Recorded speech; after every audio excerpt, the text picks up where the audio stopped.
So on the heels of question number 11, what percent of your listings sell during the listing period? The next question that we've gotten from our potential buyers, potential sellers, past sellers, and agents is what percent of your deals actually close? So if you put a transaction together, what percentage of those transactions actually make it to the closing table and successfully close? I would say a very large amount, probably 95, 96, 97%. Now, the reason why a deal doesn't close when it gets that far is typically financing issues, typically appraisal issues. It's typically not us or you or the buyer not being ready, willing, and able or changing their mind. It's due to some circumstance in perhaps the buyer's qualifications or an appraisal issue or some particular reason. A financial reason is really the main point. And most of those financial reasons are on the buy side.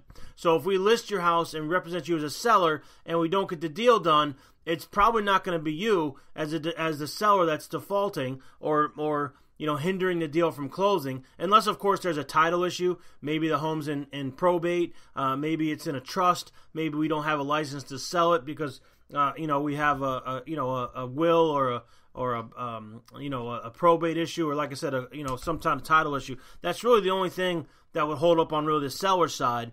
On the buyer side, it's primarily finance. All right, those are the reasons why homes, don't close when they get that far. That's offer, home inspection, purchase and sale, appraisal. The appraisal comes in light. The buyer and seller can't agree on a lesser price than what was offered. The buyer doesn't want to pay more. The seller doesn't want to sell for less. Those types of things are why deals don't close. Those deals that have been put together and come back on the market once they've gone through the inspection process is very light. Now, that's if they get to the purchase and sale.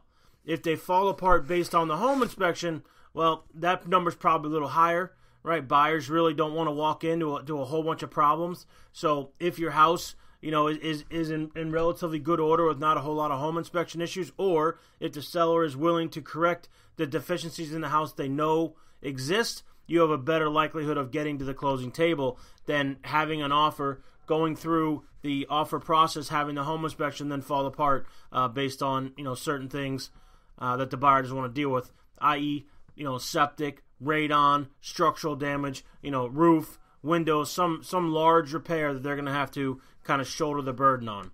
Okay, so that is number 12 of the 26 questions to ask your real estate agent before hiring them. Hope you've enjoyed. At Work with Evan on Twitter feed, Evan at the Russell Team, RussellRealtyMinute.com. Be sure you leave me a review in iTunes. Thank you for listening.